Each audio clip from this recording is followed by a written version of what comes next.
Shalom Aleichem, Anda yang dikasihi Tuhan. Selamat datang pada channel Ruang Alkitab Bersuara. Marilah kita siapkan hati untuk pembacaan hari ini.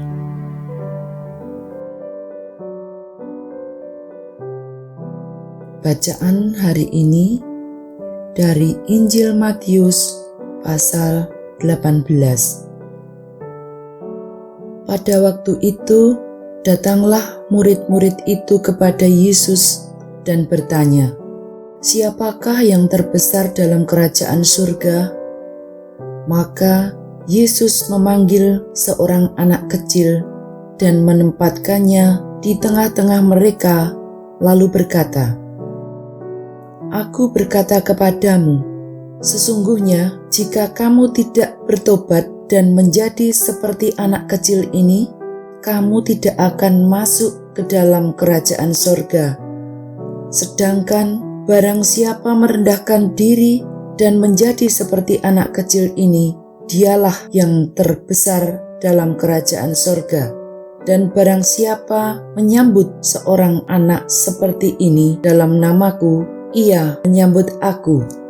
Tetapi barang siapa menyesatkan salah satu dari anak-anak kecil ini yang percaya kepadaku, lebih baik baginya jika sebuah batu kilangan diikatkan pada lehernya, lalu ia ditenggelamkan ke dalam laut. Celakalah dunia dengan segala penyesatannya." Memang penyesatan harus ada, tetapi celakalah orang yang mengadakannya. Jika tanganmu atau kakimu menyesatkan engkau, penggalah dan buanglah itu, karena lebih baik bagimu masuk ke dalam hidup dengan tanpa kudung atau timpang daripada dengan utuh kedua tangan dan kedua kakimu dicampakkan ke dalam api kekal. Dan jika matamu menyesatkan engkau, cungkilah dan buanglah itu, karena lebih baik bagimu masuk ke dalam hidup dengan bermata satu daripada dicampakkan ke dalam api neraka dengan bermata dua. Ingatlah, jangan menganggap rendah seorang dari anak-anak kecil ini, karena aku berkata kepadamu, ada malaikat mereka di sorga yang selalu memandang wajah Bapakku yang di sorga. Karena Anak Manusia datang untuk menyelamatkan yang hilang. Bagaimana pendapatmu jika seorang mempunyai 100 ekor domba dan seekor di antaranya sesat? Tidakkah ia akan meninggalkan yang 99 ekor di pegunungan dan pergi mencari yang sesat itu? Dan aku berkata kepadamu, sesungguhnya jika ia berhasil menemukannya, lebih besar kegembiraannya atas yang seekor itu daripada atas yang ke-99 ekor yang tidak sesat. Demikian juga Bapamu yang di sorga tidak menghendaki supaya seorang pun dari anak-anak ini hilang. Apabila saudaramu berbuat dosa, tegurlah dia di bawah 4 mata. Jika ia mendengarkan nasihatmu, engkau telah mendapatnya kembali. Jika ia tidak mendengarkan engkau, bawalah seorang atau 2 orang lagi, supaya atas keterangan 2 atau 3 orang saksi, perkara itu tidak disangsikan. Jika ia tidak mau mendengarkan mereka, sampaikanlah soalnya kepada jemaat. Dan jika ia tidak mau juga mendengarkan jemaat, pandanglah dia sebagai seorang yang tidak mengenal Allah atau seorang pemungut cukai. Aku berkata kepadamu, sesungguhnya apa yang kamu ikat di dunia ini akan terikat di sorga, dan apa yang kamu lepaskan di dunia ini akan terlepas di sorga. Dan lagi, aku berkata kepadamu, jika 2 orang daripadamu di dunia ini sepakat meminta apapun juga, permintaan mereka itu akan dikabulkan oleh Bapakku yang di sorga. Sebab di mana 2 atau 3 orang berkumpul dalam namaku, di situ aku ada di tengah-tengah mereka."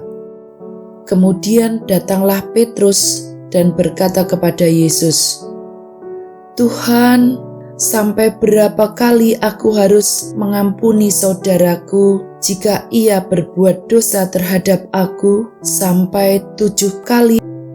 Yesus berkata kepadanya, "Bukan, Aku berkata kepadamu, bukan sampai 7 kali, melainkan sampai 70 kali 7 kali. Sebab hal kerajaan sorga seumpama seorang raja yang hendak mengadakan perhitungan dengan hamba-hambanya. Setelah ia mulai mengadakan perhitungan itu, dihadapkanlah kepadanya seorang yang berhutang 10.000 talenta. Tetapi karena orang itu tidak mampu melunaskan hutangnya, raja itu memerintahkan supaya ia dijual beserta anak istrinya dan segala miliknya untuk membayar hutangnya. Maka sujudlah hamba itu menyembah dia, katanya, "Sabarlah dahulu, segala hutangku akan kulunaskan." Lalu tergeraklah hati raja itu oleh belas kasihan akan hamba itu, sehingga ia membebaskannya dan menghapuskan hutangnya. Tetapi ketika hamba itu keluar, ia bertemu dengan seorang hamba lain yang berhutang 100 dinar kepadanya. Ia menangkap dan mencekik kawannya itu, katanya, "Bayar hutangmu." Maka sujudlah kawannya itu dan memohon kepadanya, "Sabarlah dahulu, hutangku itu akan kulunaskan." Tetapi ia menolak dan menyerahkan kawannya itu ke dalam penjara sampai dilunaskannya hutangnya. Melihat itu, kawanan-kawanannya yang lain sangat sedih, lalu menyampaikan segala yang terjadi kepada tuan mereka. Raja itu menyuruh memanggil orang itu dan berkata kepadanya, "Hai hamba yang jahat, seluruh hutangmu telah kuhapuskan karena engkau memohonkannya kepadaku. Bukankah engkau pun harus mengasihani kawanmu seperti aku telah mengasihi engkau?" Maka marahlah tuannya itu dan menyerahkannya kepada algojo-algojo sampai ia melunaskan seluruh hutangnya. Maka Bapakku yang di sorga akan berbuat demikian juga terhadap kamu, apabila kamu masing-masing tidak mengampuni saudaramu dengan segenap hatimu. Demikianlah pembacaan hari ini. Berkatilah semua orang dengan membagikan channel Ruang Alkitab Bersuara. Selamat mensyukuri hari ini dan menikmati berkat Tuhan. Tuhan Yesus memberkati.